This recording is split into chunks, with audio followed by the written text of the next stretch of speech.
Very good morning views. నమస్తే, నేను విజయ Chandrika. ABN breakfast news కి స్వాగతం. సో ఆంధ్రప్రదేశ్ లో రాజకీయం మొత్తం కూడా 3 అనే సంఖ్య చుట్టూ తిరుగుతోంది. అవును, 3 అనేది సామాన్యంగా చాలా పవర్ఫుల్ నెంబర్ అని చెప్తూ ఉంటారు. కాస్త న్యూమరాలజీ తెలిసిన వాళ్ళు, సంఖ్యాశాస్త్రం తెలిసిన వాళ్ళు అయితే దాన్ని రాడిక్స్ నెంబర్ అని అంటారు. అంటే 3 అనేది ఎంత పవర్ఫుల్ అంటే మీరు గమనించండి. ముల్లోకాలు అంటాం, త్రిమూర్తులు అంటాం. అంతేందుకు, ప్రయోగాలుగా ఈ మధ్య జరిగిన వాటిల్లో సక్సెస్ఫుల్ ప్రయోగం చంద్రయాన్ 3. 1, 2 కూడా ఫెయిలే. Chandrayaan 3 super hit. అంటే ఆ 3కుండే ఆ సంఖ్య, ఆ బలం, దాని యొక్క పవర్ ఖచ్చితంగా ఏపీ ప్రజల మూడు కూడా మారుతుంది. ఆ మూడు మార్చేంత శక్తి ఉంటుంది నిజంగా. అందుకే దాన్ని అంత పవర్ఫుల్ నెంబర్ అంటారు. ఏంటి 3 గోళ అని అనుకుంటున్నారా? ఖచ్చితంగా ఇప్పుడు మొత్తం కూడా 3 చుట్టూ తిరుగుతోంది అనడంలో ఎటువంటి సందేహం లేదు. అదే ఆంధ్రప్రదేశ్లో కూటమి రాజకీయం 3 పార్టీల మధ్య ఉంది. సో ఆ 3 పార్టీలు టీడీపీ, బీజేపీ, జనసేన. సో ముగ్గురు త్రిమూర్తులు ఎంత పవర్ఫుల్. ఈ 3 పార్టీల అధినేతలు రేపు కూటమి కట్టబోతున్నారు. కూటమి కట్టడానికి ఆల్మోస్ట్ అంతా రంగం సిద్ధమైంది. నేడే అధికారిక ప్రకటన రాబోతోంది. కాబట్టి మీకు 3 చుట్టూ కాసేపు ఆ సంఖ్యాశాస్త్రానికి ఉన్నటువంటి బలం, ఆ రాడిక్స్ నెంబర్ పవర్ అని చెప్పాను. ఆ 3 ఏపీ ప్రజల 3 కూడా మార్చేంత శక్తి డెఫినెట్ గా ఉంటుందనేది విశ్లేషకుల అభిప్రాయం. అయితే ఆంధ్రప్రదేశ్ లో టీడీపీ, జనసేన, బీజేపీ మధ్య పొత్తు దాదాపు కుదిరిపోయింది. సీట్ల సర్దుబాటుకి సంబంధించిన అధికారిక ప్రకటన కూడా ఈ రోజు 11 గంటలకి టీడీపీ అధినేత చంద్రబాబు, జనసేన అధినేత పవన్ కళ్యాణ్, అటు అమిత్ షా, జాతీయ అధ్యక్షుడు నడ్డాతో ఫైనల్ గా చర్చలు జరిపిన అనంతరం పూర్తి స్థాయిలో అధికారిక ప్రకటన వస్తుంది.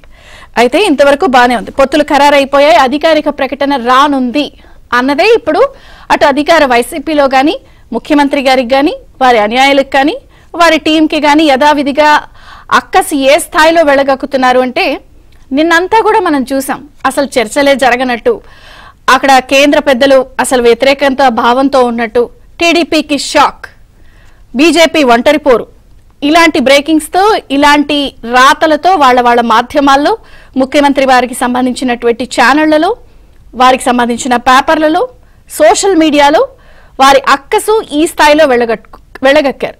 టీడీపీకి షాక్. అవును, టీడీపీకి నిజంగా షాక్ అని వాళ్ళు చెప్తేనే అందరూ తెలుసుకుంటున్నారనమాట. అసలు టీడీపీకి షాక్ అనే విషయం టీడీపీకి కూడా తెలియదు. ఎందుకంటే ఒక పక్కన చాలా క్లియర్ గా అపాయింట్మెంట్లు జరుగుతున్నాయి. సీట్ల సర్దుబాటుపై గౌరవప్రదంగా వాళ్ళు మాట్లాడుకుంటున్నారు.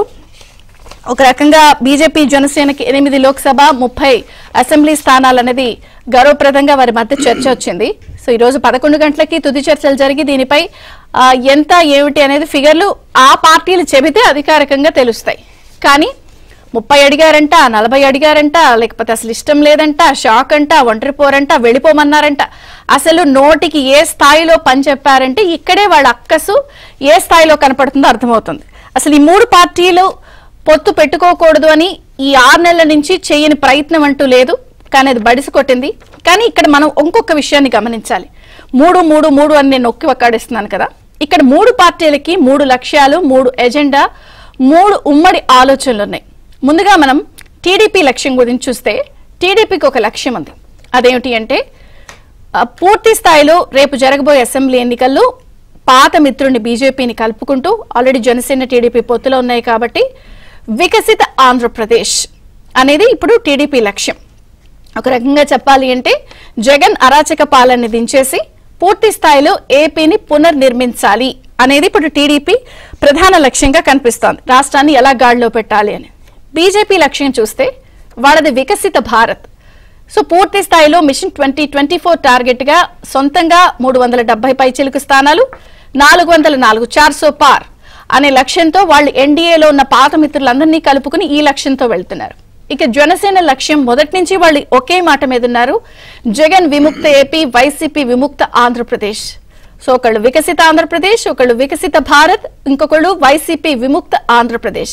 3 పార్టీలు 3 లక్ష్యాలతో త్రిశూల వ్యూహంతో ఈసారి ఆంధ్రప్రదేశ్ లో రేపు జరగబోయే అసెంబ్లీ ఎన్నికల్లో రంగం సిద్ధం చేసుకున్నారు. దీనికి సంబంధించిన కూటమి చర్చలు, సీట్ల సర్దుబాటు, పోరాట వ్యూహంపైనే చర్చ జరుగుతోంది. కానీ అసలు సీట్లే కుదరలేదు, వీళ్ళని వెళ్ళిపోమన్నారు, లేకపోతే అపాయింట్మెంట్లు ఇవ్వట్లేదు. ఇది నోటికి పని చెప్తూ అధికార పార్టీ, ముఖ్యమంత్రి గారి టీం, వారి సంబంధించిన ఛానల్స్ చెప్తున్న సమాచారం. అయితే ఈరోజు 11 గంటలకి పూర్తి స్థాయిలో దీనికి సంబంధించిన తుది అంశాలు వచ్చేస్తున్నాయి. ఇక్కడ త్రిశూల వ్యూహం ఎందుకన్నానంటే, సామాన్యంగా పొత్తంటే ఎవరికైనా ఆసక్తి ఉంటుంది, సీట్ల సర్దుబాటు పైనే ఉంటుంది. ఇది ఆ పార్టీల కన్నా కూడా అధికార పార్టీకి ఇంకా ఎక్కువ ఉంటుంది. ఎందుకు అంటే ఎలా వస్తారో, మనకు ఎలా చీటీ చింపేస్తారో, ఎందుకంటే కుర్చీ మడత పెట్టేది ప్రజలే వీళ్ళు చెప్పే అంశాలను బేస్ చేసుకుని. ఇక్కడ ఒక పాయింట్ ఏంటంటే, ఈ సీట్ల సర్దుబాటుపై అసలు చిలవలు పలవలుగా చెప్పేస్తున్నారు. వాళ్ళు నోటికి ఎంత వస్తే అంత చెప్తున్నారు. వైసీపీ సంబంధించిన వాళ్ళైతే ఒక రకంగా అపాయింట్మెంట్లు దొరకట్లేదు ఈ మాధ్యమాల్లో ఇలా చెప్తున్నప్పటికీ కూడా విజయసాయి రెడ్డి గారు వీళ్ళందరూ ఇంకొక అడుగు ముందుకేసి ట్విట్టర్ ద్వారా సమాధానాలు చెప్తున్నారు. కుర్చీకి 3 కోళ్లు ఉంటాయి, 3 కాళ్ల కుర్చీ నిలబడదు అని. 4వ కోడు ప్రజలు తలుచుకుంటే ఎంతమంది ఉన్నా కూడా ఆ కుర్చీని నిలబెడతారు, వాళ్ళ కుర్చీని మడత పెడతారు అన్నదే ఇప్పుడు చాలా మంది మాట్లాడుతున్నారు. మొత్తానికైతే 3 పార్టీల ఉమ్మడి లక్ష్యం, 3 పార్టీల ఉమ్మడి ఎజెండా సిద్ధమైపోయింది. త్రిశూల వ్యూహంతో కూటమి ఖరారయ్యేందుకు అన్ని ఏర్పాట్లు జరిగిపోయాయి. ఇక ఈ రోజు అధికారిక ప్రకటన రానున్న నేపథ్యంలో రాజకీయ ముఖ చిత్రం ఏపీలో ఎలా మారబోతోంది, అధికారిక ప్రకటన చేసిన తర్వాత పరిణామాలు ఎలా ఉండొచ్చు, నిజంగా సీట్ల సర్దుబాటుపై ఢిల్లీ అప్డేట్స్ పై జరుగుతున్న పరిణామం పొత్తు పొడవబోతోంది, పూర్తి స్థాయిలో అధికారిక ప్రకటన రాబోతోంది. బీజేపీ జనసేన 8 లోక్సభ 30 స్థానాల విషయంలో మాత్రం పూర్తి క్లారిటీ ఈ రోజు మధ్యాహ్నానికల్లా రావచ్చు. మొత్తానికైతే దోస్తీ అధికారిక ప్రకటనకి రావడమే తరమైన నేపథ్యంలో పరిణామాలు ఎలా ఉండబోతున్నాయి చర్చిద్దాం. మనతో పాటు జాయిన్ అయ్యారు ప్రముఖ రాజకీయ విశ్లేషకులు డివి శ్రీనివాస్ గారు, టీడీపీ నుంచి స్పోక్స్ పర్సన్ నీలాయపాలెం విజయ్ కుమార్ గారు, బీజేపీ నుంచి రమేష్ నాయుడు గారు, జనసేన నుంచి కూసంపూడి శ్రీనివాస్ గారు. అందరికీ స్వాగతం అండి. సో ముందుగా టీడీపీ నుంచి స్టార్ట్ చేస్తాను. సో అందరికీ ఆసక్తి ఉంది, ఏం జరుగుతోంది 2 రోజుల నుంచి ఈ పర్యటన, ఏం చర్చలు జరుగుతున్నాయి. సో రకరకాలు వస్తున్నప్పటికీ కూడా కొంత ఈ రోజు అధికారిక ప్రకటన అని అంటున్నారు. ఏంటి అప్డేట్స్ ఏంటి, ఎటువంటి ఫార్ములాతో వెళ్తున్నారు? గత ఐ థింక్ లాస్ట్ మంత్ 7వ తేదీ అనుకుంటాను, 7వ తేదీలో 1 నెల క్రితం చంద్రబాబు గారు ఢిల్లీకి వెళ్ళి అమిత్ షా గారిని కలిసి బయటకు వచ్చి ప్రస్తుతం ముఖ్యమంత్రి లాగా కాకుండా లోపల ఏం జరిగిందో స్పష్టంగా చెప్పారు. అంటే ముఖ్యమంత్రి గారు ఎవరిని కలిసినా బయటకు వచ్చి చెప్పరు కదా. అన్లైక్ హిమ్ మా చంద్రబాబు నాయుడు గారు బయటకు వచ్చి అమిత్ షా గారు మమ్మల్ని ఎన్డీఏలో పునరాగమనం చేరమంటున్నారు, మేము మా యొక్క కేడర్ని ఆలోచించి మాట్లాడి వాళ్ళతో అంతా డిస్కస్ చేసి will come back to you అన్నారు. సో ప్రాసెస్ అక్కడ స్టార్ట్ అయింది. సో ఈ 1 మంత్లో చాలా రకాల ఏమంటారు, చాలా స్టేజెస్లో, చాలా ఫేజెస్లో దాని డిస్కషన్స్ పార్టీలో జరిగిన తర్వాత ఇప్పుడు ఇక్కడికి వెళ్ళారు. సరే నిన్నంతా అక్కడ మన రాత్రి మాట్లాడారు. మనకంటే ముందు జరిగింది బీజేడీ వాళ్ళతో, బిజు జనతా దళ వాళ్ళతో. సో వాళ్ళతో దాదాపు 3 అవర్స్ అయింది. మంది అయ్యేటప్పుడు 12 అవర్స్ అయింది. సరే మార్నింగ్ 9:30 అన్నారు. 9:30 అయింది. మహారాష్ట్ర డిస్కస్ స్టార్ట్ అయింది. అక్కడ ఉండే ఫ్యాక్షన్స్, వేరియస్ పార్టీలు, అతని షిండే గ్రూప్, ఈ గ్రూప్ రకరకాలతో మధ్యాహ్నం అది పోస్ట్పోన్ అవుతూ వచ్చింది. చివరికి రాత్రి 10 గంటలకు అన్నారు. సరే అది చాలదు అనుకొని ఇవాళ మార్నింగ్ 11:30కి పెట్టారు. ఈ అరౌండ్ 12 అవర్స్ టైంలో రాష్ట్రంలో వైసీపీ పార్టీ కావచ్చు, వైసీపీ పార్టీ నాయకులు కావచ్చు, వాళ్లకు అనుబంధంగా ఉంటే చాలు. ఎందుకు నేను పేర్లో చెప్తాను, ఎన్టీవీ అండ్ సాక్షి 2. మీకు అభ్యంతరం, నాకేం అభ్యంతరం చెప్పండి. మా మీద ఎంత దుమ్ము జల్లాలో 25 సీట్లు ఇస్తారంట, 25 సీట్లు కావాలన్నారంట, 50 సీట్లు కావాలన్నారంట, ఇంకో పొత్తు లేదు, చంద్రబాబు వచ్చేస్తున్నాడు, ఫ్లైట్ టికెట్ వేరే ఫ్లైట్ బుక్ చేసుకుంటున్నాడు. ఈ టైప్లో పొద్దున్న నుంచి ఫుల్ స్క్రీన్ పెట్టి వేసి ఇప్పుడు ఒకటి బీజేపీ, టీడీపీ, జేఎస్పీ 3 పొత్తు పెట్టుకోవాలనుకున్న పార్టీలు 3 సర్వసత్తాక పార్టీలు. దీంట్లో ఎక్కువ తక్కువ అంటూ ఏమి ఉండదు. ఎవరి వాళ్ళ యొక్క ఏజ్ బట్టి, పార్టీ యొక్క ఏజ్ బట్టి, ఎవరి శక్తులు, ఎవరి ఇది ఉంటాయి. సో ఈ 3 పార్టీలు పొత్తు పెట్టుకోవాలి అనుకునేటప్పుడు రకరకాల ఫ్యాక్టర్స్ ఉంటాయి. అంటే ఇవన్నీ మనుషుల మనసులతో ముడిపడి ఉన్నవి. సో ఇందాక 3 అన్నవే, నేను మనుషుల మనసులతో ముడిపడి ఉంటాయి. సో అంటే నాకు నా పార్టీ ముఖ్యం, ఆయన పార్టీ ముఖ్యం, ఇంకో పార్టీ ముఖ్యం. సో వాళ్ళ యొక్క మనోభావాలు ఉంటాయి, దాని నాయకులు ఉంటారు, కార్యకర్తలు ఉంటారు, ప్రాంతీయ వైరుధ్యాలు ఉంటాయి, ప్రాంతీయ బలాలు ఉంటాయి, ప్రత్యర్థి పార్టీకి సంబంధించిన ఇష్యూస్ ఉంటాయి. ఇవన్నిటినీ దాన్ని క్రోడీకరించుకొని మనం 175 స్థానాలు ప్లస్ 25 ఎంపీ స్థానాలు ఇవన్నీ చేసేటప్పటికి మాకు 3-4 నెలలు కంటిన్యూస్ కసరత్తు పట్టింది. ఇంత లెవెల్లో ఒక్క గంటలో మొత్తం పూర్తి చేసేసి మీకు 6 మీకు 8 మీకు 12 అంటే అది అప్సెట్. సో వాళ్ళ లెవెల్లో వాళ్ళు చేసుకున్నారు. సో వాళ్ళ స్టేట్ యూనియన్ అంటే బీజేపీ స్టేట్ యూనియన్ కావచ్చు, ఇంకా ఉన్న కావచ్చు, వాళ్ళ జాతీయ పార్టీకి ఇంకేదో ఇచ్చిండొచ్చు. ఏదేదో కాగితాలు పెట్టుకుని ఖచ్చితంగా ఇప్పుడు నాకుంటాయి. సో ప్రతి ఒక్క పార్టీకి ఎదగాలని కోరుకుంటుంది. నాకు తప్పేం లేదు. రాజకీయ పార్టీ పెట్టేదే అధికారం కోసం. సో ఈ అధికారం సాధించే మేము ఏదో చేయగలం. అధికారం బయట ఉండి ఏం చేయలేం కదా. 5 సంవత్సరాల్లో దురదృష్టవశాత్తు ఒక ఛాన్స్ని ఇచ్చారు. ఆయన ఇన్ని తప్పు పనులు చేస్తున్నా మేమేం చేయలేకపోతాం. ఎందుకంటే చేతిలో అధికారం లేదు, రాజకీయ అధికారం లేదు. సో రాజకీయ అధికారం అనేది ప్రతి రాజకీయ పార్టీ యొక్క మెయిన్ ఎయిమ్. అది వస్తేనే మేము చెప్పేది ఏమైనా చేయగలం, లేకపోతే ఏం చేయగలం. సో ఈ క్రమంలో ప్రతి పార్టీ నేను ఏమంటారు వాళ్ళ యొక్క శక్తికి అనుగుణంగా కావాలనుకుంటుంది.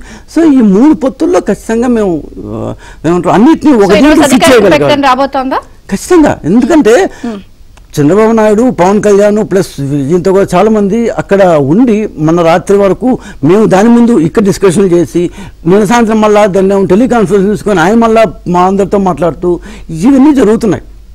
సో బ్యాక్ అండ్ వర్క్ కూడా జరుగుతుంది. అంటే మామూలు ప్రజలకు బహుశా ఏమంటారు ఢిల్లీలో చంద్రబాబు నాయుడు లేకపోతే పవన్ కళ్యాణ్ కూర్చున్నదే కనిపిస్తాము, కానీ ఎంత బ్యాక్ అండ్ వర్క్ వెనక్కి జరుగుతుంది అంటే హైదరాబాద్లో, విజయవాడలో రకరకాల దీంట్లో. సో ఇంత బ్యాక్ అండ్ వర్క్ జరుగుతుంది. సో ఈ బ్యాక్ అండ్ వర్క్ అంతా ఇవాళ మార్నింగ్ వాళ్ళు కలిసినప్పుడు వాళ్ళు వస్తుంది.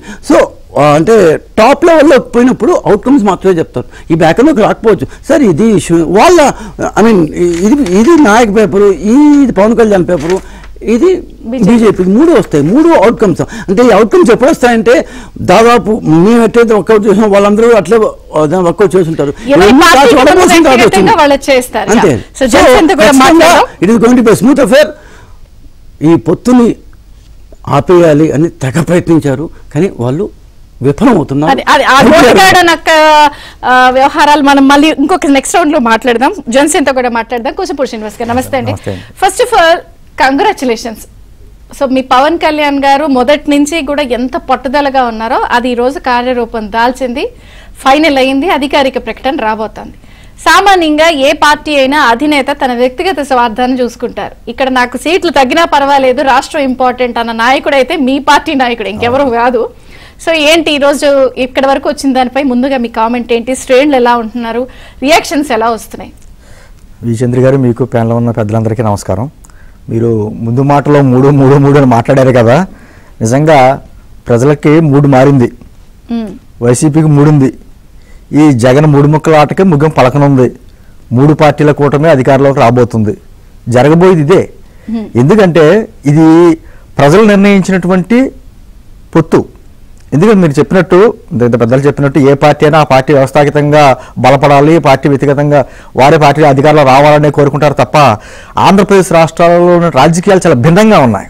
ఒక రౌడీ రాజకీయ రాష్ట్రంలోగా మార్చేసిందని ఇటువంటి విషయాన్ని దుర్మార్గమైనటువంటి ప్రభుత్వాన్ని దించడానికి ఖచ్చితంగా ప్రజలు నిర్ణయించారు. మీ అందరూ కలిపి ప్రయాణం చేయాలి, ప్రయాణం చేసి రాష్ట్ర ప్రభుత్వాన్ని దించాలనేటువంటి విషయాన్ని నిర్ణయించింది ప్రజలు. కాబట్టి దానికి అనుగుణంగానే పార్టీలు ముందుకెళ్తున్నాయి. సరే, కొన్ని సీట్లు ఎక్కువ రావచ్చు, తక్కువ రావచ్చు, కానీ ఇక్కడ ఉన్నటువంటి విషయాలని అంటే నెంబర్స్ ముఖ్యం కాదు, ముందు రాష్ట్రం ముఖ్యం. ఆ విషయాన్ని పదే చెప్పటం సభ కానించి మా పవన్ కళ్యాణ్ గారు వైసీపీ ముక్త ఆంధ్రప్రదేశ్ ఏర్పడాలి అనేటువంటి ఒకే లక్ష్యంతో రాష్ట్రం బాగుంటే రాజకీయ ఏళ్ళు కాకపోతే రేపైనా చేసుకోవచ్చు, ముందు రాష్ట్రాన్ని రక్షించుకోవాలనేటువంటి ఏకైక లక్ష్యంతో ముందుకు వెళ్తున్నటువంటి కార్యక్రమాలు మనం అందరూ చూస్తూనే ఉన్నారు. ఎందుకంటే మా కార్యకర్తలు కూడా కొంత నైరాశ్యం ఉంటుంది.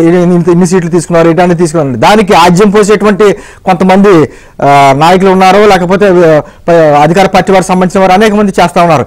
ఇన్ని చేసినా కూడా కార్యకర్తలకి అసలు విషయాన్ని బోధపరిచి మనం పొత్తులు ఎందుకు పెట్టుకోవాల్సి వస్తుంది, లేకపోతే రాష్ట్రాన్ని ఎందుకు కాపాడుకోవాల్సి వస్తుంది అనేటువంటి విషయాన్ని ప్రజలకి, కార్యకర్తలకి క్లియర్గా చెప్పుకుంటూ వచ్చి ముందుకు వెళ్తున్నటువంటి కార్యక్రమాల్లో ఖచ్చితంగా సక్సెస్ కాబోతున్నాం.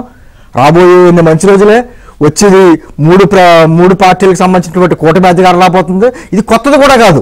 ఇప్పుడు 2014లో ఉన్నటువంటి కూటమి ఇది. కాకపోతే ఆ రోజు మేము అధికారంలో భాగస్వాములు కాలేదు, వీరు అధికారంలో భాగస్వాములు కాబోతున్నాం. అంతకు మించి వేరే కొత్తగా వచ్చేది ఏమీ లేదు. అయినా కూడా నన్ను కంగారు పడి పాపం విజయసాయి రెడ్డి గారు ఏదో ట్వీట్లు చేసి 3 కాళ్ళు అయ్యి అంటాడు. మీరు అన్నట్టు 4వ కాళ్ళు అలాగే ప్రజలు ఉన్నారు. ఇప్పుడు వారు ఆడేటువంటి 3 ముక్కల ఆటను ప్రజలు చూశారు కాబట్టి ఏంటందు వారు ఏదో స్టేబుల్ గవర్నమెంట్ అంట, స్టేబుల్ గవర్నమెంట్ కావాలంటాడు. మేము అంటది ప్రోగ్రెసివ్ గవర్నమెంట్. మాకు అభివృద్ధి చేసినటువంటి గవర్నమెంట్ వస్తుంది, రాబోతుంది. ఇందాల్లో ఆడేటువంటి ఈ ముడిముక్కల ఆటలకి ముగింపు పలకపోతున్నారు. చూస్తారు కదండి, ఈ రోజు అన్ని రంగాల ప్రజలు రోడ్ల మీద పడ్డారు. అందరూ వచ్చి రోడ్ల మీద వచ్చి పడుతుంటే ఇంకా మొన్న ఏదో మాట్లాడుతున్నాడు, నా చేతికి ఎముకలు లేదు అంట. అదే దానకర్ణులు నా చేతికి ఎవరు సొమ్ము ఎవరు ఆయన ఇడుపుల పాయల సొమ్ము అమ్మి ప్రజలకు ఇస్తున్నాడా? కేవలం బటన్ కదా నొక్కిదైనా. ఆ బటన్ మా గవర్నమెంట్ మాకు అవసరం లేదు, మాకు కావాల్సిన ప్రోగ్రెసివ్ గవర్నమెంట్ ఇలా ప్రజలు కోరుకుంటున్నారు. వాళ్ళకి అనుగుణంగానే ఈరోజు జరుగుతుంది. ఇప్పుడు తల్లి తండ్రికి కూడా అవసరం లేని బిడ్డ, చెల్లెలికి అవసరం లేని బిడ్డ రాష్ట్రానికి ఎందుకు? మీరు గమనించారో లేదో, ఇది వరకు ప్రభుత్వం వచ్చిన తర్వాత ప్రతి ఫోటోలోని పథకాల ఫోటోలో తండ్రి గారి ఫోటో ఉండేది. ఈ మధ్య తండ్రి గారి ఫోటో కూడా లేదు. మాట్లాడితే ఎవరు దివంగత మహానేత ప్రియతమ నేత రాజశేఖర రెడ్డి. ఈ రోజున ఈ పదం ఈ మధ్యకాలంలో ఎక్కడైనా పలుకుతున్నాడా? అంటే తండ్రిని కూడా పక్కన పెట్టేసాడు ఈయన. తల్లిని ఎలాగే పక్కకి గంటేశాడు, చెల్లెల్ని పక్కకి గంటేశాడు. అంటే ఇంకా రాష్ట్ర ప్రజలు ఎందుకు? అందరికీ అవసరం లేని వ్యక్తి రాష్ట్ర ప్రజలకు ఎందుకు? అంటే 151 మంది ఎమ్మెల్యేలతో అధికారం చేస్తే ఈరోజు రాష్ట్రాన్ని ముక్కముక్కలుగా చేసి దారుణమైనటువంటి ఆర్థిక పరిస్థితులతో తీసుకొచ్చేసి 3 దశాబ్దాలు వెనక్కి తీసుకెళ్ళిపోయినటువంటి వ్యక్తిని మళ్ళీ ఎందుకు ప్రజలు కోరుకుంటారు? అందుకనే ప్రజలు కోరుకున్న పొత్తుని ఎందుకు పదే అంటారంటే ఇది రాజకీయ పార్టీ చంద్రబాబు గారు, పవన్ కళ్యాణ్ గారు లేకపోతే బీజేపీ వారు నిర్ణయించిన పొత్తు కాదు, ప్రజలు నిర్ణయించిన పొత్తు. ఖచ్చితంగా మీ అందరూ పొత్తులో కలిసి రండి, మమ్మల్ని రక్షించండి అని ప్రజలు కోరుకుంటున్నారు. కాబట్టి వాళ్ళ ఆశయం వాళ్ళ కోరిక నెరవేరుతుంది. వచ్చే రోజులన్నీ మంచి రోజులే. ఖచ్చితంగా 3 పార్టీల కూటమి అధికారంలోకి రాబోతుంది. బీజేపీతో కూడా మాట్లాడదాం. రమేష్ నాయుడు గారు నమస్తే అండి, బ్రేక్ఫాస్ట్ న్యూస్ కి స్వాగతం. సో ఏంటి ఢిల్లీ పరిణామాలపై మీ కామెంట్ ఏంటి? 6 ఏళ్ల తర్వాత పాత మిత్రుడు మళ్ళీ సో కలిసి ప్రయాణానికి అడుగులు పడుతున్నాయి. మొత్తం మళ్ళీ అందరూ దోస్త్ మేరా దోస్త్ అని రెడీ అయ్యారు. ఏంటి, ఎలా ఉంది మీ స్పందన ఏంటి? తినబోతూ రుచులు ఎలా అని కొద్దిసేపట్లో పెద్దలు అధికారికంగా ప్రకటిస్తారు. ప్రకటించిన తర్వాత చాలా విషయాలు బయటకు వస్తాయి. చాలా విస్తృతమైనటువంటి చర్చ కూడా చేయొచ్చు. ఒకటి చాలా విషయాలు బయటకంటే సో చెప్పాల్సిన వాళ్ళ శంఖంలో పోస్తేనే తీర్థం అవుతుంది అన్నట్లు పెద్దవాళ్ళు చెప్పిన తర్వాత దాని మీద మనం విస్తృతమైనటువంటి చర్చ కూడా చేద్దాం. డీప్ గా వెళ్ళి కూడా రాబోయే డిబేట్స్ ఇంకా మనం కలిసి కూర్చునేటువంటి అవకాశం ఉంటుంది. కానీ ఇప్పుడు ప్రాథమికమైనటువంటి విషయాలు ఏంటంటే ఈ పొత్తుకు సంబంధించినటువంటి అవసరం ఎలా ఉంది, పొత్తును ప్రజలు కోరుకుంటున్నారు. అంతేకాకుండా భారతీయ జనతా పార్టీ కూడా ఈ దేశంలో ఉన్నటువంటి భావసారూప్యత కలిగినటువంటి రాజకీయ పార్టీలన్నింటిని కూడా హక్కును చేర్చుకోవాలని నిర్ణయం చేసింది. ఈ దేశంలో ఉన్నటువంటి ఒక విజన్ ఉన్నటువంటి వాళ్ళు, పరిపాలనా దక్షత ఉన్నటువంటి వాళ్ళు, వాళ్ళ ప్రాంతాలకు సంబంధించిన అభివృద్ధి కోసం పరితపించేటువంటి వ్యక్తులతోటి ఒక టీం లాగా జోడించి ఈ దేశాన్ని ముందుకు తీసుకుపోవాలి 2024 అనేటువంటి విజన్ తోటి నరేంద్ర మోడీ గారు ఆలోచన చేసినటువంటి నేపథ్యంలో చాలా సంవత్సరాల క్రితం మాతో కొన్ని రకాలైనటువంటి భిన్నాభిప్రాయాలతో దూరమైనటువంటి రాజకీయ పార్టీలు అయినప్పటికీ కూడా వాటన్నిటితోటి మన సఖ్యత ఒకరికొకరు ఇచ్చిపుచ్చుకునేటువంటి ధోరణిలో ముందుకు పోతున్నటువంటి నేపథ్యం చూడబోతుంది. ఒకటి వాస్తవం, ఆంధ్రప్రదేశ్ కు సంబంధించినటువంటి విషయంలో తెలుగు తల్లి ఏదైతే తీవ్రమైనటువంటి గాయాల పాలై రక్తం ఓడుతున్నటువంటి నేపథ్యంలో మరీ ముఖ్యంగా ఆంధ్రప్రదేశ్ కి కేంద్ర ప్రభుత్వం యొక్క సహకారం, కేంద్రంలో ఉన్నటువంటి రాబోయేటువంటి తిరిగి అధికారంలోకి నరేంద్ర మోడీ గారు రావడం అనేది తథ్యం. కాబట్టి 100% ఆంధ్రప్రదేశ్ ప్రజల యొక్క జీవన ప్రమాణాలు మెరుగుపడడం కోసం ఈ ప్రాంతంలో ఏ అంశాలను అయితే మనం ఇబ్బంది పడ్డామో అది ఆ అంశాలన్నింటినీ కూడా వీలైనంతగా, అంటే ఆంధ్రప్రదేశ్ ఒకప్పుడు అక్షరమాలలోనే కాదు అభివృద్ధిలో చాలా వేగంగా ముందుకు పోయేటువంటి ఆంధ్రప్రదేశ్ ఈ రోజు అనాగరికంగా తయారైనటువంటి నేపథ్యంలో ప్రజలందరూ కూడా కోరుకుంటున్నారు. ఒకటి ఇసుక మాఫియా కారణంగా, ఎర్రచందనం మాఫియా కారణంగా, లేకపోతే మహిళలు నాశనకం మద్యం తాగపించడం ద్వారా మహిళల యొక్క పుస్తీలు తెగుతున్నటువంటి నేపథ్యం, గతుకుల రోడ్లమయం, దాంతో వెన్నుపూసలు విరిగిపోయేటువంటి పరిస్థితి, అనారోగ్యం పాలయ్యేటువంటి పరిస్థితి. మరొక వైపు మీరు చూసినట్లయితే ఆంధ్రప్రదేశ్ లో గ్రామాలు ఊర్లు ఉపాధి కోసం తరలిపోయేటువంటి పరిస్థితి ఎందుకు వచ్చింది? ఇలాంటి అంశాలతో పాటు సాగునీటి తాగునీటి రంగాలకు సంబంధించి ప్రాజెక్టులు నత్తనడకన కనీసం నామమాత్రపు నిధులు అవి చెప్పుకోవడానికి గత ప్రభుత్వాలు ఏవైతే ప్రారంభించి పురోగతిని సాధించాయో వాటినే తన ఘనతగా చెప్పుకొని ప్రజలను మాయ చేసేటువంటి స్థితిలో ఉన్నటువంటి నేపథ్యంలో తప్పనిసరిగా ఆంధ్రప్రదేశ్ కి ఒక కాయకల్ప చికిత్స చేయాల్సినటువంటి పరిస్థితి ఏర్పడింది. కాదు రమేష్ నాయుడు గారు, మీరందరూ ఒక ఏపీని పునర్నిర్మించాలి, అది చాలా రక్తం ఓడుతోంది మీరు అందరూ అంటున్నారు. 3 పార్టీలు అదే మాట ఉన్నా నిన్న విజయసాయి రెడ్డి గారు ఏమన్నారు? ఈ ప్రొడక్ట్ ఏం మారలేదు, 2014కి దీనికి ఏం తేడా ఉంది, అన్ని అబద్ధాలు మోసాలు ఈ కూటమి అని చెప్పి అంటున్నారు. అసలు ఈ పార్టీ ఈ కూటమి కుర్చీయే నిలబడదని మాట్లాడారు. విజయసాయి రెడ్డి గారి కామెంట్స్ పై మీ కామెంట్ ఏంటి? విజయసాయి రెడ్డి గారు అర్థం చేసుకోవాల్సింది ఏంటంటే, ఆంధ్రప్రదేశ్ కన్నా కూడా 4 రెట్లు అధికంగా ఉన్నటువంటి ఉత్తరప్రదేశ్ లో 28 లక్షల ఇల్లు ఇస్తే, ఆంధ్రప్రదేశ్ లో ఉన్నటువంటి ప్రజలకు కూడా అదే రీతిన ఆ స్థాయిలో ఇల్లు ఇచ్చారు. కానీ మన విజయసాయి రెడ్డి గారు ఈ 5 సంవత్సరాల కాల వ్యవధిలో ఎందుకు తెచ్చుకోలేకపోయారు? కేంద్రంలో ఇతోధికంగా సహాయం చేయడానికి సిద్ధంగా ఉన్నప్పటికీ కూడా అందిపుచ్చుకోవడంలో రాష్ట్రానికి సంబంధించినటువంటి ముఖ్యమంత్రి నుంచి వాళ్ళ యొక్క ఎంపీల వరకు అందరూ కూడా వైఫల్యం చెందారు. ముఖ్యంగా వాళ్ళకు బ్యూరోక్రాట్స్ ఏవైతే ఉన్నారో వాళ్ళందరికీ కూడా ఒక విజన్ ఇచ్చి పొద్దున లేచిన కేంద్రం తోటి ఇచ్చిపుచ్చుకునేటువంటి ధోరణిలో వాళ్ళకి ఒక ఛాలెంజ్ ఇవ్వడంలో ఫెయిల్ అయిపోయారు. గతంలో ఒక నానుడింది, మీరు చెప్తున్న ఈరోజు గుజరాత్ రాష్ట్రానికి నరేంద్ర మోడీ గారు ప్రధానమంత్రి అక్కడి నుంచి ప్రాతినిధ్యం వహించినప్పటికీ కూడా ఆ రాష్ట్రానికన్నా అధికంగా ఇన్స్టిట్యూషన్స్ ఇవ్వడంలో కానీ, ప్రాజెక్టులు ఇవ్వడంలో కానీ, పైలట్ ప్రాజెక్టులు కూడా ఆంధ్రప్రదేశ్ నుంచే ప్రారంభించారు. అంత పెద్ద ఎత్తున ఆంధ్రప్రదేశ్ కి ప్రయోజనాలు వనగురాయి. దురదృష్టవశాత్తు కొంత విషబీజాలు నాటారు, ఒక భారతీయ జనతా పార్టీని వ్యతిరేక ధోరణిలో ప్రచారం చేశారు, అది వేరే ఒక విషయం. రాజకీయంగా అలా చేశారు సరే, కానీ వాస్తవాలు ఆలోచించినట్లయితే ఈ రోజు లైఫ్ లైన్ ప్రాజెక్ట్ అయినటువంటి పోలవరానికి సంబంధించిన విషయంలో కేంద్రం నిధులు ఇవ్వడానికి సిద్ధంగా ఉంది చాతకాని దత్తమ్మ ప్రభుత్వం ఆంధ్రప్రదేశ్ లో. ఇలాంటి విషయాల్లో మేము మెట్రో ఇస్తామంటే తీసుకోలేనటువంటి పరిస్థితి, రైల్వే జోన్ ఇస్తామంటే భూమి మాకు బదలాయింపు చేయలేనటువంటి పరిస్థితి. కాబట్టి ఈ యొక్క రాష్ట్ర ప్రభుత్వానికి అందిపుచ్చుకోవడం చేత కావట్లేదు, లైజనింగ్ చేయడం చేత కావట్లేదు, వ్యక్తిగతమైనటువంటి ప్రయోజనాలు తప్ప వీళ్ళకు పొద్దున లేచి ఆంధ్రప్రదేశ్ అభివృద్ధి మీద వాళ్ళకి సరైనటువంటి దృక్పథం లేదు. ముఖ్యంగా ఒక పేదలు ఎవరైతే ఉన్నారో పేదలకు సంబంధించినటువంటి ఉపాధిని దెబ్బతీసింది మొట్టమొదటి ఇసుక లేకుండా చేసింది ఈ ప్రభుత్వం కాదా? ఈ రాష్ట్రానికి సంబంధించినటువంటి నాసిరకమైనటువంటి మద్యం ఇవ్వడం కారణంగా అనారోగ్యం పాలైంది వాస్తవం కాదా? ఈ రోజు డీజిల్ పెట్రోల్ పక్క రాష్ట్రాల కన్నా అధికంగా సెస్ చేస్తున్నారు. అమరావతి రాజధాని కోసం కూడా సెస్ వసూలు చేస్తున్నారు. కానీ ఈ రోజు అమరావతి రాజధానిని మీరు వైఫల్యం చేశారా లేదా? రాష్ట్రంలో ఉన్నటువంటి ప్రజలందరూ కూడా కాదండి, మీరు ఇలా అంటుంటే మీ కుర్చీ నిలబడదు, మీ కుర్చీ 3 కాళ్ళు ఉంది, కూలిపోద్దని మాట్లాడుతున్నారు వాళ్ళు. అసలు మీరు ఒంటరి పోరు వెళ్తున్నారని బ్యానర్లు వేస్తున్నారు. అసలు ఇక్కడ మీ ముగ్గురు పొత్తు అని చెప్తున్నారు, సీట్ల సర్దుబాటు తినబోతు రుచి ఎందుకని మీరు అంటున్నారు. ఈ రోజు అధికారిక ప్రకటన రాబోతోంది, మీరు ఒంటరి పోరని వేస్తున్నారు. గోతికాడినక్కలాగా ఇంకా మీ సంబంధించిన వ్యవహారాలపై వాళ్ళు వేరే కామెంట్స్ పెడుతున్నారు. మీరు ఇన్ని అడిగారంట అన్ని అడిగారంట. నిజంగా అసలు సీట్ల సర్దుబాటులో అన్ని అడిగారా మీరు? అంటే వాళ్ళ తరపున క్వశ్చన్స్ అడుగుతున్నాను, వాళ్ళు అలా చెప్తున్నారు కదా ఏదో చూసినట్టే. గత రాజకీయాలు వేరు, ఇప్పుడు నడిపిస్తున్నటువంటి రాజకీయాలు భారతీయ జనతా పార్టీ కేంద్ర పెద్దలు నడిపిస్తున్నటువంటి రాజకీయాలు డిఫరెంట్. మా యొక్క వ్యూహాలు, మా ఆలోచన విధానాలు అందిపుచ్చుకోవడము, తెలుసుకోవడము, అంచనా వేయడం అసాధ్యం. వాళ్ళకు వాళ్ళు ఏదో వ్యూవర్షిప్ పెంచుకోవాలి, నుంచే కడుపు మంట తప్పించుకోవాలి, లేకపోతే వాళ్ళ పార్టీకి సంబంధించిన క్యాడర్ని అయోమయం నుంచి కొంత స్వాంతం చేకూర్చడానికి కోసం ఉపశమనం కలిగేటువంటి వ్యాఖ్యానాలు చేసుకుంటే దానికంతా సమాధానం మనం చెప్పలేం. కానీ కొద్ది గంటల సేపులో జరగబోయేటువంటి పరిణామాలు ఒక స్పష్టత వచ్చేటువంటి నేపథ్యంలో మనం వేచి ఉండడము తప్పనిసరి. ఇవన్నీ కాలం సమాధానం చెప్తుంది కొద్ది నిమిషాలలోనే. కాబట్టి వాళ్ళు ఏదో వేసుకున్నారు కదా, వాటి కోసం మనం చర్చించాల్సిన అవసరం లేదు. ప్రజల యొక్క మైండ్ సెట్ ని చర్చించాలని కాదు, ఇంకా ప్రజల మైండ్ సెట్ ని ఏ స్థాయిలో విషపూరితం చేస్తున్నారు అన్నది కూడా ఇక్కడ పాయింట్. మీరు సునీత గారు ప్రెస్ మీట్ పెట్టారు.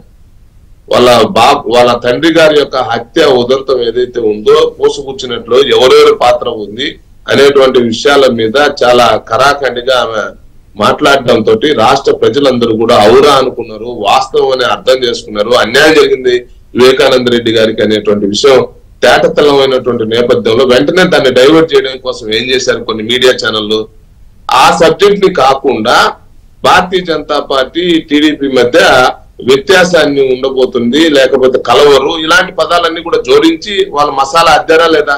కాబట్టి ఒకటి వాస్తవంగా మనం అర్థం చేసుకోవాల్సింది ఏంటంటే, వాళ్ళు మనల్ని ట్రాప్ చేయాలనేటువంటి ప్రయత్నం చేస్తే ఆ ట్రాప్ కు మనం దూరంగా ఉండేటువంటి ప్రయత్నం, మనం కూడా వ్యూహాలు రచించాల్సినటువంటి అవసరం మన మీద ఉంది. ఒకటి వాస్తవం, నిన్న లేదు మొన్న కలిసినటువంటి మాట వాస్తవం. నిన్నంతా కూడా ప్రతి రాష్ట్రానికి సంబంధించి ఒక మేధో మదనం చేస్తున్నారు, ఎన్నికల వ్యూహాలు చేస్తున్నారు. అదే సమయంలో ఆంధ్రప్రదేశ్ విషయంలో కూడా ఎలక్షన్స్ లో 3 పార్టీలు కలిసిపోయేటువంటి క్రమంలో ఎదురయ్యేటువంటి కొన్ని రకాలైనటువంటి ఛాలెంజెస్ ఏమింది, ప్రత్యర్థులు ఏ విధమైనటువంటి మనకు ఛాలెంజెస్ ఎదురపోతున్నారు. ఆంధ్రప్రదేశ్ సంబంధించి ఏ విషయమైనటువంటి మేనిఫెస్టోలో మనం రూపొందిస్తే మనం ఇంకా బాగుంటుంది, లేకపోతే ఈ ఆంధ్రప్రదేశ్ లో ఇప్పటి వరకు జరిగినటువంటి అనేక అంశాలకు సంబంధించినటువంటి ఒక ఎక్సర్సైజ్ తీసుకొని రమ్మని చెప్పారు. దానికి సంబంధించినటువంటి విషయంలో కూడా కొంత ఆలోచన చేస్తున్నారేమో. ఈ రోజు తప్పనిసరిగా దానికి సంబంధించినటువంటి విషయంలో అటో ఇటో ఇంకొక గంట 2 గంటల్లో తేలిపోతుంది. సో రాజకీయ విశ్లేషకులు డివి శ్రీనివాస్ గారు ఉన్నారు. నమస్తే, బ్రేక్ఫాస్ట్ న్యూస్ కి స్వాగతం. ముగ్గురు పార్టీలు చాలా క్లారిటీగానే ఉన్నారు, ఒక్కొక్క గంట 2 గంటలు అయిపోతుందండి అని. ఇంకా ఈ 3 నిలబడదు, లేదు వీళ్ళు 3 వెళ్ళట్లేదు, ఈ 3కి అపాయింట్మెంట్ దొరకట్లా, అంత 3 ఫెయిల్ అనేది అధికార పార్టీ చెప్తుంది. సరే, ఒకటి ఢిల్లీ పరిణామాలను ఎలా చూస్తారు, అధికార పార్టీలో వస్తున్న కామెంట్స్ ఎలా చూస్తారు, ఈ 3 పార్టీలు చెప్పిన అంశాల మీద ఓవరాల్ గా మీ అనాలిసిస్ ఏంటి? Good morning everybody. ఈ 3 అంశాలు కాదు కానీ అసలు తాడేపల్లి ప్యాలెస్ నుంచి మాట్లాడదాం. ఎందుకంటే ఇప్పుడు ఏంటి అక్కడ జరుగుతోంది, ఆంధ్రప్రదేశ్లో గత 5 ఏళ్లలో దుష్ట శక్తి కరాళ నృత్యం చేస్తోంది. ఈ దుష్ట శక్తి పైకి చంద్రబాబు మహాశక్తిని ప్రయోగిస్తున్నాడు. ఏది, మనం ఈ ఢిల్లీలో గత 2 రోజులుగా చంద్రబాబు పవన్ చేస్తున్న ఈ మహాశక్తి ప్రయోగమే దుష్టశక్తి అంతానికి మరి ఎంత మేరకు దోహదపడుతుందో రాబోయే రోజుల్లో చూడాలి. జగన్మోహన్ రెడ్డి దొంగ ఓట్లు, డబ్బు, తర్వాత కులం, ఈ 3టిని తీసుకున్నాడు ఆయుధాలుగా. వైఎస్ఆర్ కాంగ్రెస్ పార్టీ ఈ 3టినే తీసుకుని స్వైర విహారం చేస్తున్నప్పుడు ఈ 3టి మీదకి మీరు పెట్టిన ఆప్షన్ ఏంటి? త్రిశూలం. అటు దొంగ ఓట్లని, తర్వాత డబ్బుని, కుల బలాన్ని, త్రిశూలం ఎంత మేరకి ఆ రాక్షస సంహారం జరుగుతుందో చూడాల. ప్రజలందరూ కూడా ఆసక్తిగా ఎదురు చూస్తున్నారు అన్నమాట దీనిపైన. నిన్న మహిళా దినోత్సవం అమ్మ, నిన్న మహిళా దినోత్సవం సందర్భంగా ప్రధాని మోడీ ఒక 100 రూపాయలు తగ్గించారు, ఏది, గ్యాస్ సిలిండర్ మీద. అట్లాగే తెలుగుదేశం పార్టీ ఏదో విజయ్ కుమార్ గారు ఎంత స్కీమ్ ఏదో ఇచ్చారు, కాదు మహాశక్తి కాదు, కళలకు రెక్కలు అని చెప్పి ఒక స్కీమ్ అనౌన్స్ చేసింది. ఏది, అపోజిషన్ కళలకు రెక్కలు అనే స్కీమ్ ఇచ్చి ఇంటర్మీడియట్ చదువుకున్నటువంటి ఆడపిల్లలందరికీ కూడా బ్యాంక్ గ్యారంటీ, ఏది, ఉన్నత విద్యకు అన్నమాట. ఇట్లా చేస్తూ వాళ్ళు మహిళల కోసం అలా వెళ్తుంటే జగన్మోహన్ రెడ్డి ఏమన్నా మహిళా దినోత్సవం నాడు ఏమన్నా ప్రకటిస్తాడేమో అని ఎదురు చూశాను. ఎందుకని ఆయన మరి మహిళా దినోత్సవం రోజు మహిళా చైర్పర్సన్ రాజీనామా, మహిళా చైర్పర్సన్ రాజీనామా చేయటం ఏంటి, మహిళా దినోత్సవం ఏంటి? చెల్లెళ్ల మీద కక్ష ఉంటే ఆయన ఆడబిడ్డల మీద కక్ష కట్టడం ఏంటి? ఇవాళ మహిళా దినోత్సవం, నేను మహిళలకి ఇది ఇవ్వబోతున్నాను. ఒక పక్క మోడీ ఏమో 100 రూపాయలు గ్యాస్ సిలిండర్ తగ్గించాడు, మరో పక్క చంద్రబాబు పవన్ ఏమో ఈ కళలకు రెక్కలు అని ఒక స్కీమ్ వదిలారు. ఇప్పుడు నువ్వు గ్యారంటీలు ఇచ్చావు కదా, నీ ప్రభుత్వం వేటికి గ్యారంటీలు ఇచ్చింది? తాగుబోతులకి గ్యారంటీ ఇచ్చింది, బెవరేజెస్ కార్పొరేషన్ అనుకుంటాను, తర్వాత సివిల్ సప్లైస్కి ఏదో కార్పొరేషన్ దానికో గ్యారంటీ ఇచ్చింది, అప్పులు తెచ్చుకోవడానికి గ్యారంటీలు ఇస్తున్న మీరు ఈ విద్యార్థులు ఇవాళ చదువుకోవడానికి గ్యారంటీ ఇస్తున్న పథకం వైపు ఆకర్షితులవుతారు. వాళ్ళ విద్యా రుణాలకి గ్యారంటీలుగా రాబోయేటువంటి ప్రభుత్వం నిలబడటం అనేది వాళ్ళ ప్రజల్లో చర్చనీయాంశం అవుతుందన్నమాట. ఇది కాదు, ఇప్పుడు ఈ రకంగా ఇన్నేళ్లుగా ఈ జగన్మోహన్ రెడ్డి 151 సీట్లు ఇస్తే ఆయన సాధించింది ఏంటి? మీరు అన్నారు విజయసాయి రెడ్డి ఇందాక ఏదో ప్యాకేజ్, ప్రొడక్ట్ మారలేదు, కుర్చీ ఇలాగే, ఇది 3 కాళ్ళ కుర్చీ నిలబడదు, కూలిపోతుందని అంటున్నారు ఆయన. ప్యాకేజీ, ప్రోడక్ట్, నీకు ఇచ్చిన ప్యాకేజీ గురించి మాట్లాడు. ముందు నీకు 151 సీట్ల ప్యాకేజీ ఇస్తే మీరు సాధించింది ఏంటి? మీరు ఇచ్చిన ప్రోడక్ట్ ఏంటి? వాళ్ళకి ఇచ్చింది ఎన్ని సీట్లు? 103 సీట్లు. 103 సీట్లతోనే గత 5 ఏళ్లలో తెలుగుదేశం బీజేపీ ప్రభుత్వం ఆంధ్రప్రదేశ్లో ఏ విధమైన అభివృద్ధి చేసింది, ఎన్ని అత్యున్నత విద్యా సంస్థలు స్థాపించింది మనం చూసాం. ఏది కేంద్ర మంత్రులు ఆంధ్రప్రదేశ్ రావటం, శంకుస్థాపనలు చేయటం, రాజ్నాథ్ సింగ్, అరుణ్ జైట్లీ, నిర్మలా సీతారామన్, గడ్కరీ మొత్తం రావటం, ప్రారంభోత్సవాలు చేయటం, రావటం, శంకుస్థాపనలు చేయటం, ప్రధాని కూడా వచ్చి శంకుస్థాపన చేశారు కదా. ఇలా జరిగిన అభివృద్ధి గత 5 ఏళ్లలో ఏ కేంద్ర మంత్రి అయినా వచ్చి ఇక్కడ శంకుస్థాపనలు చేశారా? ఏ కేంద్ర మంత్రినైనా మీరు తీసుకొచ్చి ఇక్కడ ప్రారంభోత్సవాలు చేయించగలిగారా? ఎందుకని అమరావతిలో నిర్మాణాలు పూర్తి చేసి మోడీతో ప్రారంభోత్సవం చేయించలేకపోయారు? ఎందుకని పోలవరం కంప్లీట్ చేసి కేంద్ర మంత్రులను పిలిపించి ప్రారంభోత్సవాలు చేయించలేకపోయారు? మీ ఫెయిల్యూర్స్ కళ్ళ ముందు స్పష్టంగా ఉంటే వాటిని వదిలేసి కేవలం జగన్మోహన్ రెడ్డి ఏంటంటే తాయిలాలు ఇవ్వటమే పనిగా పట్టుకున్నాడు. ఆయనకి నిజంగా గెలుపు పట్ల ధీమా కనుక ఉన్నట్లయితే ఈ చీరలు పంచాల్సిన పని ఏంటమ్మా? నిన్న కూడా మినిస్టర్ గారు కూడా టీచర్లకు చీరలు పంచుతున్నారంట, వాలంటీర్లకు చీరలు పంచుతున్నారు, బట్టలు పంచుతున్నారు. ఒక పక్కేమో నిర్మాణాత్మకంగా ప్రతిపక్షం వెళ్తోంది, అభివృద్ధే లక్ష్యంగా వాళ్ళు వెళ్తున్నారు, ప్రజల జీవన ప్రమాణాలు పెంచడం కోసం, పేదరిక నిర్మూలన కోసం వాళ్ళు వెళ్తుంటే జగన్మోహన్ రెడ్డి వైఎస్ఆర్ కాంగ్రెస్ పార్టీ ప్రభుత్వం ఇక్కడ ఏం చేస్తోంది? అరాచకాలను నమ్ముకుంది, దాడులను నమ్ముకుంది, దొంగ ఓట్లను నమ్ముకుంటుంది, కులాల మధ్య చిచ్చు పెట్టాలని చూస్తోంది. ఎప్పుడో 25 ఏళ్ల క్రితం జరిగినటువంటి ఆరోపణల గురించి ఇవాళ మీరు మీ మీడియాలో ఫుల్ పేజీ వేసుకోవాల్సిన పరిస్థితి. ఎప్పుడో 35 ఏళ్ల క్రితం జరిగినటువంటి హత్య గురించి ఇప్పుడు మళ్ళా మీరు లాభాలు పొందేటటువంటి ప్రయత్నమా? ఇది కాదు కదా. ఇవాళ ప్రజలు మీ ముందు ఇచ్చింది, మీకు ఇచ్చిన మ్యాండేట్ దేనికోసం? రాష్ట్ర అభివృద్ధి కోసం, పేదల సంక్షేమం కోసం. గత 5 ఏళ్లలో పేదల జీవన ప్రమాణాలు ఏమన్నా పెరిగినాయా? వీటికి జవాబు ఇవ్వకుండా ఢిల్లీలో వాళ్ళు పడిగాపులు పడుతున్నారు, వీళ్ళు పడిగాపులు పడుతున్నారు. ఇప్పుడు మీరు పడిగాపులు పడ్డప్పుడు మీరు వెళ్ళి మీరు అనేక సార్లు అపాయింట్మెంట్లు అడిగి అక్కడ మీరు పడిగాపులు పడినప్పుడు దానికి ఏం సమాధానం చెప్తారు? అంటే ఏంటి? కేవలం విద్వేషాలు, కేవలం కుల చిచ్చు, ఇంకా తాయిలాలు, దొంగోట్లు. ప్రతి నియోజకవర్గంలో ఇవాళ 10 నుంచి 20,000 దొంగోట్లు ఉన్నాయంట. ఇప్పుడు ఈ దొంగ ఓట్ల బారి నుంచి ప్రజాస్వామ్యాన్ని కాపాడాలంటే, ఈ అరాచక స్వామ్యం నుంచి ఆంధ్రప్రదేశ్ను విముక్తం చేయాలంటే కేంద్రం ఆంధ్రప్రదేశ్ పైన దృష్టి పెట్టాలి. కేంద్ర బలగాలు ఇక్కడ ఎన్నికల తీరుని పర్యవేక్షించాలి. గత స్థానిక సంస్థల ఎన్నికల్లో మనం చూసాం ఏ విధంగా తలలు పగలగొట్టారో, ఏ విధంగా మహిళలను కూడా నామినేషన్లు వేయనీయకుండా లాక్కున్నారో ఆ పేపర్లు. మీరు నామినేషన్ వేస్తానంటే మీ ఇంట్లో లిక్కర్ పెడతారు, మీరు నామినేషన్ వేస్తారంటే మీ ఇంట్లో గంజాయి పెడతారు. తప్పుడు కేసులు, అక్రమ నిర్బంధాలు. ఆంధ్రప్రదేశ్ అరాచకాల నుంచి విముక్తం కావటం కోసమే ఇప్పుడు చంద్రబాబు కానీ పవన్ కళ్యాణ్ కానీ ఈ త్రిశూల వ్యూహంతో వెళ్తున్నారు. కానీ ఎందుకు అంత కలవరపడుతోంది వైసీపీ?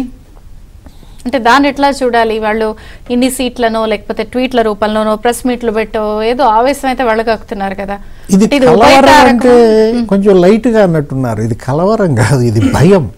ఇదేంటి? భయం అన్నమాట. ఓటమి భయం తరుముకొస్తుంది. ఓటమి భయం తరుముకు రావడం వల్లే ఇవాళ అన్ని వైబ్రేషన్స్ అన్నమాట. తను గనక ఓడిపోతే, తనపై కేసులు స్పీడ్ అయితే తను మళ్ళా జైలుకి వెళ్లాల్సి వస్తుంది. తను ఇన్నాళ్ళు కాపాడుకుంటూ వస్తున్నటువంటి తన తమ్ముడు మళ్ళా జైలుకి వెళ్లాల్సి వస్తుందన్న భయం. వివేక హత్య కేసు తరుముకు వస్తుంది, కోడి కత్తి కేసు వెంటాడుతోంది. జగన్మోహన్ రెడ్డి చేసిన తప్పులన్నీ ఇవాళ అతన్ని వెంటబడి తరుముతున్నాయి. అయినా ప్రజలు క్షమించి అతనికి ఒక అవకాశం ఇస్తే ఆ ఇచ్చిన అవకాశాన్ని సద్వినియోగం చేసుకున్నాడా? వాళ్ళ నాన్న ఫోటో పక్కన నా ఫోటో పెట్టుకునేటట్టుగా మంచి ముఖ్యమంత్రిని అవుతానన్న జగన్మోహన్ రెడ్డి ఇప్పుడు మన శ్రీనివాస్ గారు ఎవరో చెప్పారు, ఏంటి అలా నాన్న ఫోటో కూడా తీసేశాడండి. రాజశేఖర్ రెడ్డి ఫోటోనే తీసేసే పరిస్థితి. అసలు రాజశేఖర్ రెడ్డి రక్తం పంచుకు పుట్టినాడు జగన్మోహన్ రెడ్డి అని చెప్పి వాళ్ళ చెల్లెలే అడుగుతాను. వాళ్ళ చెల్లెళ్ళ ప్రశ్నలకు సమాధానం చెప్పలేనటువంటి భయంలో జగన్మోహన్ రెడ్డి డౌన్ డౌన్ అంటూ ఆవిడ మొన్న మాట్లాడడం అనేది అసలు అరే పిచ్చకు పరాకాష్టమ్మా. 11 జాబితాలేంటి? 11 జాబితాలు విడుదల చేయటం ఆయన పిచ్చక పరాకాష్ఠగా చూడాల. ఒక పక్క తెలుగుదేశం జనసేన ఒకే ఒక జాబితా నేను మొన్న అందుకే అన్న 175 వస్తాయేమో 120 ఉన్నాయి సార్. అంటే ఇప్పుడు ఎన్ని జాబితాలు వస్తాయో? ఏది 11 కాకుండా ఇప్పుడు 70కే ఆయన 11 ఇచ్చారు, ఇంకా 120 ఉన్నాయి. అలా కాదు విజయ్ కుమార్ గారు, ఎన్ని జాబితాలు విడుదల చేయబోతున్నారు, ఎన్ని వస్తాయో అన్ని సీట్లే వస్తాయి వాళ్ళకి. ఓకే వాళ్ళు ఎన్ని జాబితాలు విడుదల చేస్తున్నారో అన్ని సీట్లే వస్తాయి, అది కన్ఫర్మ్. యా సరే ఇవాళ బీజేపీ తెలుగుదేశం జనసేన వైపు ప్రజలు చూస్తున్నారు. అంటే ఇది ఉభయతారకమేనా ఇప్పుడు ఈ పొత్తు అంతా కూడా? ఖచ్చితంగా విన్ విన్ సిచ్యుయేషన్ అటు బీజేపీకి కానీ జనసేనకి కానీ కదా మరి. ఇప్పుడు దేశం కోసం బీజేపీ ఇవాళ ఒక అడుగు ముందుకేసింది. వాళ్ళ ప్రయోజనాలు పార్టీ ప్రయోజనాలు దక్షిణాదిలో బలోపేతం, వాళ్ళ జాతీయ సమగ్రత. మీరు చూస్తారు బీజేపీ ప్రతి సభలో చేసే నినాదం 400 పార్, భారత మాతాకు జై అనేటువంటి నినాదంతో దేశభక్తిని వాళ్ళు తీసుకుని వెళ్తున్న పరిస్థితుల్లో ఇవాళ అమృత్ కాలమ్మ 75 ఏళ్ల ఉత్సవాలు జరుగుతున్న దీంట్లో ప్రజలందరిలో కూడా ఒక అమృత భావాలే ఉండాల, అభివృద్ధి దిశగానే అడుగులు పడాల్సిన పరిస్థితి మనం చూస్తున్నాం అన్నమాట. ఇప్పుడు మోడీ 3.0 ఏర్పడాలి, ప్రతి పోలింగ్ బూత్లోనూ 370 ఓట్లు అదనంగా పడాలని పిలిపించారంట. ఎందుకని? ఆర్టికల్ 370 ఇంపాక్ట్ నాకు కనపడాలి, ప్రతి బూత్లో 370 ఓట్లు ఎక్కువ వేయించండి అని చెప్పి బీజేపీ శ్రేణులకు మోడీ దిశానిర్దేశం చేసిన మనం చూసాం. ఇది వైస్ వర్సా, ఇది విన్ విన్ సిట్యుయేషన్. బీజేపీని గెలిపించడం ద్వారా ఆంధ్రప్రదేశ్ బాగుపడాలి. ఎలా? గతంలో మనం చూసాం మోడీ హయాంలో చంద్రబాబు ఏ విధంగా నిధులు వరద పారించాడో. ఉమ్మడి రాష్ట్రంలో 9 ఏళ్లు ముఖ్యమంత్రిగా ఉన్నప్పుడు వాజ్పేయి అన్నారంట, ఏమని, బాబు నిన్ను కనుక వదిలేసి ఉంటే ఇక నువ్వు దేశ రాజధానిని హైదరాబాద్ ఎత్తుపోయేటట్టున్నావు అని మనం ఒక చతురోక్తి కూడా మనం విన్నాం. వాజ్పేయి ఇక్కడికి రావటం, శంకుస్థాపనలు చేయటం, ప్రారంభోత్సవాలు చేయటం, ఈ ఔటర్ రింగ్ రోడ్డు కావచ్చు, ఈ శంషాబాద్ ఎయిర్పోర్ట్ కావచ్చు, బసవతారకం క్యాన్సర్ హాస్పిటల్ కూడా ఆయనే వేసింది, మర్రి చెన్నారెడ్డి మానవ వనరుల అభివృద్ధి కేంద్రం, ఇవన్నీ కూడా ఇవాళ హైదరాబాద్ ఇంత ఇన్ఫ్రాస్ట్రక్చర్ డెవలప్ అయిందంటే ఆ రోజు వాజ్పేయి బాబు జోడీ అనమాట. అట్లాగే ఆంధ్రప్రదేశ్లో తెలుగుదేశం 5 ఏళ్లలో అత్యున్నత విద్యా సంస్థలన్నీ ఏర్పడి ఇందాక అన్నారు ఇన్స్టిట్యూషన్స్ గుజరాత్ కన్నా కూడా ఏపీకి ఎక్కువ ఇచ్చామని రమేష్ పోలవరం 70% కంప్లీట్ అయిందంటే మోడీ బాబు జోడీ అనమాట. కాకపోతే ఇప్పుడు వెంకయ్య నాయుడు గారు ఎక్కడున్నారో ఆయన. నీలేపల్లి విజయ్ కుమార్ గారు, అందరికీ కూడా ఈ సీట్ల సర్దుబాటు పైనే చర్చ. So BJP Janasena 8 Lok Sabha 30 assembly స్థానాలు, అంటే ఎట్లాంటి ఫార్ములాతో వెళ్తున్నారు? తల్లి మీ ఛానల్ ద్వారా చెప్తున్నాం, the deal is closed, the deal is through. BJP Janasena TDP ఈ పొత్తు కుదిరిపోయింది. 11 గంటలకు అది 11 గంటలు ఆ మీటింగ్ అయిన తర్వాత అధినేతలు ఈ పొత్తును ప్రకటించబోతున్నారు. దిస్ ఈజ్ త్రూ, అఫీషియల్ గానే చెప్తున్నా. దాదాపు నేను నాకున్న సమాచారం మేరకు, నేను ఢిల్లీ తీసుకున్న సమాచారం మేరకు ఇంకా 38 సారీ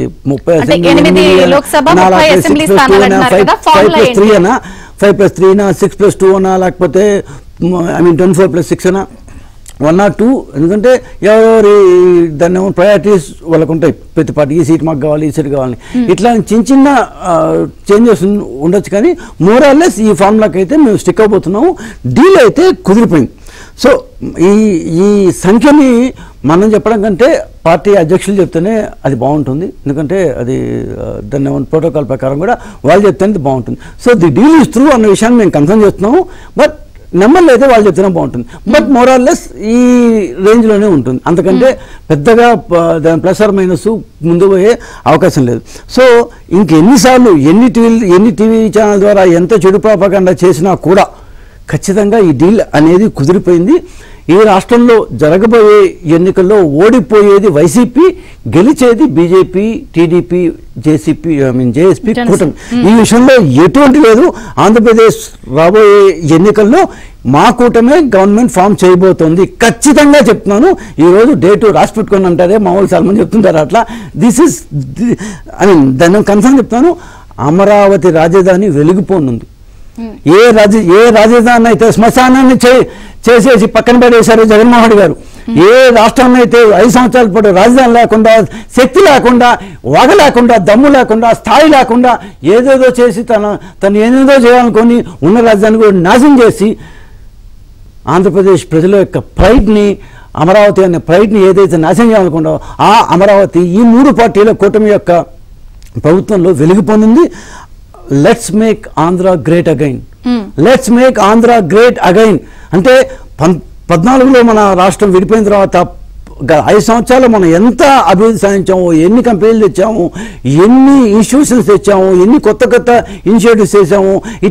దాంట్లో ఈజ్ ఆఫ్ డూయింగ్ బిజినెస్లో రాష్ట్రం నెంబర్ 1. విడిపోయిన రాష్ట్రం మన దగ్గర అగ్రికల్చర్ ఎకానమీ అని చెప్తుంటారు అని చెప్పబడే రాష్ట్రం ఇండస్ట్రీస్లో ఎకానమీలో ఈజ్ ఆఫ్ డూయింగ్ బిజినెస్లో నెంబర్ 1గా వచ్చింది. సో అట్లాంటి రాష్ట్రం 5 సంవత్సరాలుగా అప్పుల కోసం మాత్రమే ఉంది. దేశంలో నెంబర్ 1 ఏది అంటే గ్యారంటీలు ఇచ్చే దాంట్లో, గవర్నమెంట్ గ్యారంటీలో నెంబర్ 1 అద్దపైన దేంట్లో లేదు. సో అట్లాంటి ఆంధ్రప్రదేశ్ రాష్ట్రాన్ని let's make Andhra great again అనే యొక్క స్ఫూర్తితో మేము ముందుకు పోబోతున్నాం. ఈ డీల్ కుదిరింది, దీంట్లో ఎలాంటి డీల్ కుదిరిపోయింది.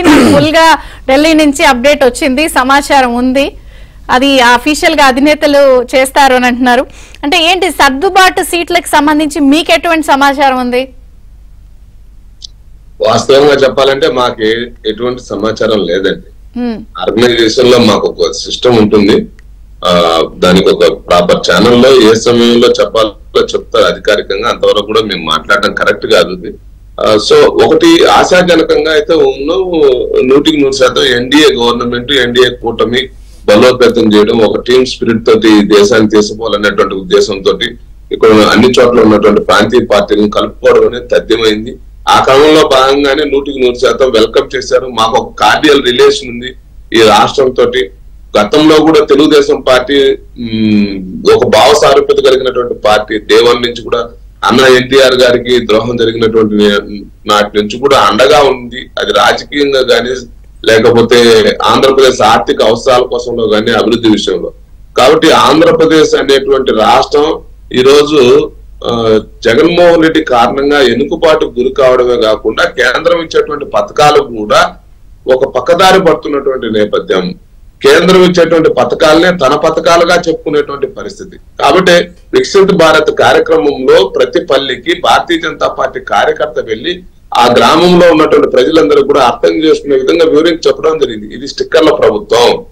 ఒక గర్భం దాల్చినటువంటి మహిళా మాతృమూర్తి ఆరోగ్య విషయాల నుంచి, పుట్టబోయేటువంటి బిడ్డ యొక్క బలీయమైనటువంటి ఆహారం అందజేసే దగ్గర నుంచి, లేకపోతే ఈ మహిళలకు సంబంధించినటువంటి బేటీ బచావో బేటీ పడావో అనేటువంటి కార్యక్రమానికి సంబంధించిన విషయంలో కానీ, రైతులకు ఇస్తున్నటువంటి 6,000 రూపాయల ఆర్థిక సహకారం కానీ, బియ్యం ఇస్తున్నటువంటి నేపథ్యంలో కేంద్రం 5 సంవత్సరాల పాటు కరోనా కష్టాల నుంచి బయటకు రావాలని ప్రజలకు ఏ విధంగా సహకారం అందజేస్తుంది, ముద్రా లోన్లు ఏ విధంగా ఇస్తుంది, రోడ్డు మీద అమ్ముకుంటున్నటువంటి చిరు వ్యాపారస్తులకు ఏ విధమైనటువంటి సహకారం ఇస్తుంది, లేకపోతే ఈ యొక్క డ్వాక్రా మహిళలకు ఏ విధమైనటువంటి తక్కువ రుణాలతోటి వడ్డీ తో ఆర్థిక సహకారం ఇవ్వడం కావచ్చు. ఇలాంటి విషయాల మీద మేము చెప్పిన తర్వాత విడమరిచి ఔరా అనిపించారు. ఈ బ్యాంకుల్లో వాళ్ళ యొక్క సీట్ ను కూడా చివరికి ఆత్మాభిమానానికి ప్రతీక కుర్చీ, ఆ కుర్చీని కూడా కుదవ పెట్టినటువంటి గనుడు జగన్మోహన్ రెడ్డి గారు. రాజ్యాంగంలో ఉందా అన్నారు. ఎస్ అలాంటి వ్యక్తుల గురించి తక్కువ మాట్లాడుకోవడం చాలా ఉత్తమమైనటువంటి విషయం. వాళ్ళ పేరు స్తుతించడానికి కూడా అనర్హులు అలాంటి వ్యక్తులు. వాళ్ళు ఆంధ్రప్రదేశ్ రాజకీయాల్లో వెంకయ్యనాయుడు గారు, జైపాల్ రెడ్డి గారు, లేకపోతే గౌతు లచ్చన్న గారు, ఎన్జి రంగా గారు, పుచ్చలపల్లి సుందరయ్య గారు, ఇలాంటి మహనీయులకు ఈ దేశానికి కూడా మనం ఒక మార్గదర్శనం చేసినటువంటి వ్యక్తులకు ప్రతీక ఆంధ్రప్రదేశ్. అలాంటి ఆంధ్రప్రదేశ్ రాజకీయాల్లోంచి ఒక చీడపురుగు అనేటువంటి వ్యక్తి ఆంధ్రప్రదేశ్. ఇంకొక ప్రశ్న, ఇప్పుడు 17వ తేదీన చిలకలూరుపేటలో కూటమి సభ ఉమ్మడిగా అంటున్నారు. బీజేపీ కూడా ఒకే వేదిక మీదకి వచ్చే అవకాశం ఉందా ఆ రోజు, లేదా ఇంకొక కార్యక్రమం ఏదైనా పెట్టచ్చా? ఒకటి అధికారికంగా ప్రకటన వెలువడింది అనుకోండి ఈ రోజు, వెంటనే భారతీయ జనతా పార్టీ కార్యకర్తలు వెంటనే ఆ దిశగా మాకు రాష్ట్ర పార్టీ సూచనలు సలహాలు చేస్తుంది. ఆ రాష్ట్ర నాయకత్వం అందరం కూడా కలిసి చర్చించుకుని ఏ నియోజకవర్గాల్లో ఎలా వ్యవహరించాలి, రాబోయే రోజుల్లో ఎదురయ్యేటువంటి సవాళ్లు కావచ్చు, వ్యూహాలు కావచ్చు, కలిసి ఎలా మనం ఛాలెంజెస్ ని అధిగమించాలి. చాలా విషయాలు ఉంటాయి. రాజకీయాల్లో కలిసిన తర్వాత అనేక విషయాలు చర్చకు వస్తాయి, తర్వాత మనం మాట్లాడుకోవచ్చు. దానికన్నా ముందు నేను చెప్పబోయేది ఏంటంటే, ఆంధ్రప్రదేశ్ లో ఇప్పటి వరకు జరుగుతున్నటువంటి ఈ 48 గంటల పాటు జరిగినటువంటి పరిణామాలకు సంబంధించి మాత్రం వస్తున్నటువంటి ప్రజల నుంచి వస్తున్నటువంటి అభిప్రాయం మాత్రం ఒక మంచి నిర్ణయం అవబోతుంది. 3 రాజకీయ పార్టీలు కలిసి ఈ రాష్ట్రంలో జరుగుతున్నటువంటి లా అండ్ ఆర్డర్ ఏదైతే ఉందో దాన్ని అధిగమించాలన్నా, భూ కబ్జాల దోపిడీ కన్నా, ఎలక్షన్ మేనేజ్మెంట్ కానీ ఇవన్నింటి విషయంలో కలిసి ఉంటే బాగుంటుంది అనేటువంటి విషయం ప్రజల నుంచి ఎక్కువ 90%, అంటే నేను 100% అని నేను చెప్పను, అది మరి అతిశయోక్తి అవుతుంది, ఒక 90% మాత్రం వెల్కమ్ చేసేటువంటి సింహభాగం ఆ పరిస్థితి. కూసంపూడి శ్రీనివాస్ గారు, ఇప్పుడు అసలు 6 నెలల నుంచి మీరు వీళ్ళు కలవకూడదను, మీ ముగ్గురు కలవకూడదను చేయని ప్రయత్నం అనేది అసలు అధికార పార్టీలో అసలు ఒకటంటూ లేదు. ఎన్ని రకాలుగా చేయాలో అన్ని చేశారు. ఇప్పుడు సరే deal is closed, official, at to come అని అనుకుంటున్నప్పుడు వచ్చిన తర్వాత ఇంతకు మించిన కుట్రలు ఉంటాయి కదా.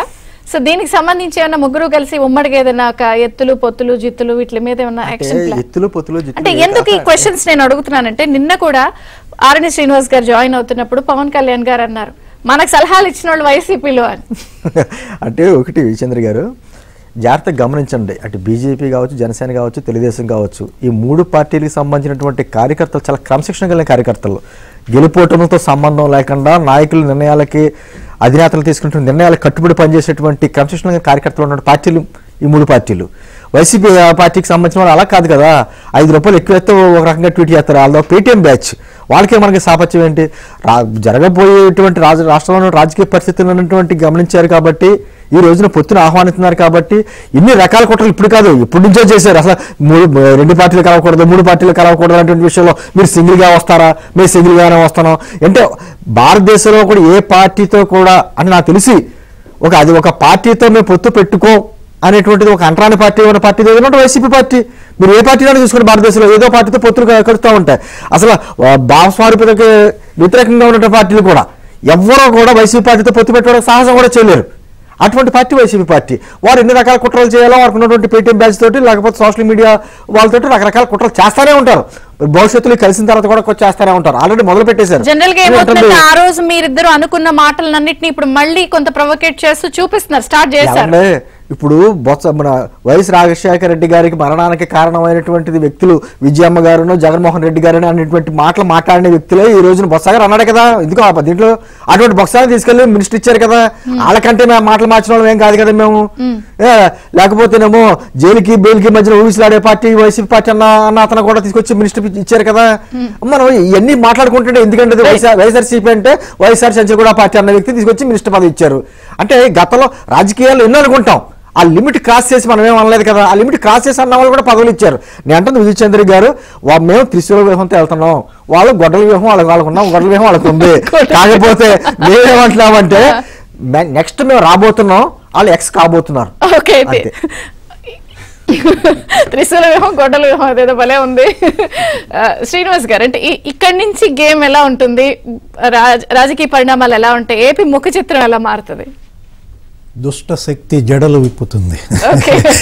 గొడ్డల వ్యూహం అంటే రాబోయే జడలు విప్పే దుష్ట శక్తి నా కళ్ళ ముందు కనపడుతోంది. మరి మహాశక్తి ఎలా అణిచివేస్తుందో చూడాలా. జగన్మోహన్ రెడ్డికి అభ్యర్థులు దొరకట్లేదమ్మా. నిన్న 11వ జాబితా చూస్తే ఏంటంటే గొల్లపల్లి సూర్యారావు టీడీపీ నుంచి వెళ్ళిన ఆయన ఒక చోట పెట్టాడు, జనసేన నుంచి వెళ్ళినటువంటి రాపాక వరప్రసాద్ ఇంకో చోట పెట్టాడు. 11 జాబితాలు, 80 మంది అభ్యర్థులకే 11 జాబితాలు ఇచ్చిన పార్టీని ఇప్పుడే చూస్తున్నారు అనమాట. ఇప్పుడు విజయ్ కుమార్ గారు చెప్పినట్టు ఇంకా 103 అభ్యర్థులు మరి ఎన్ని జాబితాలు ఇస్తాడనండి. జగన్మోహన్ రెడ్డి జుట్టు బిక్కునే పరిస్థితి వచ్చేసింది.